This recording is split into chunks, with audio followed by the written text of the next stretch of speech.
आप कमर का पट्टा पहन रहे हो, बट क्या आपको पता है कि कमर का पट्टा कब और कैसे लगाना है? हेलो दोस्तों, मैं doctor Abhishek Kulkarni, orthopaedic spine surgeon from spine app spine in Mumbai, आपको आज पट्टा लगाने के सही तरीका बताने वाला हूँ। सबसे पहले मैं आपको बताता हूँ कि ये होता क्या है। तो ये जो एलएस बेल्ट रहता है, ये हम लोग हमारे पेशेंट के ओपीडी में यूजुअली पेशेंट को सपोर्ट देने के लिए यूज करते हैं। मेनली अगर एक्यूट डिस्क प्रोलैप्स के केसेस होंगे या मसल स्पैज्म होगा या फिर स्पाइन में चोट लगा रहेगा, तो फिर आपको आपका डॉक्टर ये ऐसा पट्टा लिख के दे देगा। ये पट्टा अलग अलग टाइप्स के आते हैं। एक सॉफ्ट पट्टा रहता है जो ये वाला है, जिसमें दोनों साइड में सपोर्ट रहता है और बीच में एक सॉफ्ट कुशन रहता है। सेकेंड टाइप आता है जो सेमी रिजिड रहता है, जिसमें दोनों तरफ मेटल बार्स रहते हैं जो ये पट्टा मुड़ने नहीं देता। और तीसरे तरीके का रहता है जो चारों तरफ से मेटल बार्स की वजह से एकदम सॉलिड रहता है, जिसको हम कॉर्सेट कहते हैं। आपको सेमी रिजिड या फिर कॉर्सेट का यूज सिर्फ स्पेसिफिक केसेस में होता है, बट अदरवाइज 90% लोगों में हम लोग ये एलएस बेल्ट या सॉफ्ट बेल्ट जो हम लोग यूज करते हैं वही देते हैं। तो अब मैं आपको बताऊंगा कि कमर का पट्टा या एलएस बेल्ट लगाते कैसे है।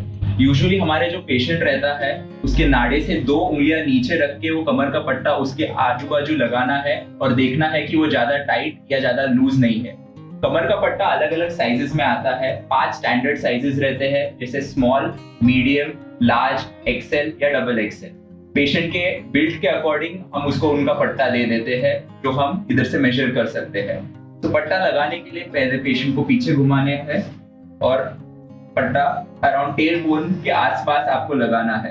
तो कौन सा साइड ऊपर और कौन सा साइड नीचे जाता है वो देखने के लिए यहाँ पे हमारे पास एक एरो भी दिया रहता है, जो हम लोग को बता देता है कि कौन सा साइड अप है या कौन सा साइड डाउन है। कुछ पट्टों में ये एरो नहीं रहता, बट उनमें भी हम पता करा सकते हैं कि नीचे की साइड जो रहती है वो चौड़ी रहती है और ऊपर की पतली रहती है। तो जब हम पट्टा लगा देते हैं, पहले उसको 2 स्ट्रैप रहते हैं। तो पहला स्ट्रैप हम around the tail bone patient को लगाने बोल देंगे। पट्टा लगाते वक्त उनको गहरी सांस लेने बोलना है और फिर पट्टा टाइट करना। एक बार वो कंफर्टेबल हो गए हैं तो उसके बाद हम सेकंड पट्टा को पहले पट्टे को रीएनफोर्स करने के लिए लगा देते। पट्टा सही लगा है कि नहीं, इसका वो देखने के लिए और एक तरीका रहता है कि हम पेशेंट को कुर्सी पे बिठा देते हैं। अगर वो कुर्सी पे कंफर्टेबली बैठ सके बिना पट्टा खुले, इसका मतलब वो पट्टा उनके लिए सही है। दूसरी चीज है कि जब वो बैठते हैं वो पट्टा उनके कुर्सी पे लगना नहीं चाहिए। कुर्सी के 2 या 3 उंगलियां ऊपर रहनी चाहिए, जिससे हम पता कर सकते हैं कि वो बराबर पोजीशन में है। उनका नीचे का हिस्सा है वो टेल बोन पे रहना चाहिए और ऊपर का हिस्सा है वो अराउंड मिड स्पाइन तक आना चाहिए, जिससे हम बोल सकते हैं कि वो पट्टा बराबर लगा हुआ। अब जबकि आपको पता चल गया है कि ये पट्टा कैसे लगाना है, मैं आपको ये भी बता दूं कि ये पट्टा हमेशा लगाने की ज़रूरत नहीं है। जब आप बैठे हो या फिर खाना खा रहे हो तभी ये पट्टा लगा सकते हो, या फिर जब भी आप ज़्यादा ट्रैवल कर रहे रहेंगे तभी आपके मसल्स को सपोर्ट देने के लिए ये पट्टा बहुत ज़रूरी है। बट ये पट्टा सोते वक्त या फिर नहाते वक्त लगाने की कोई ज़रूरत नहीं है।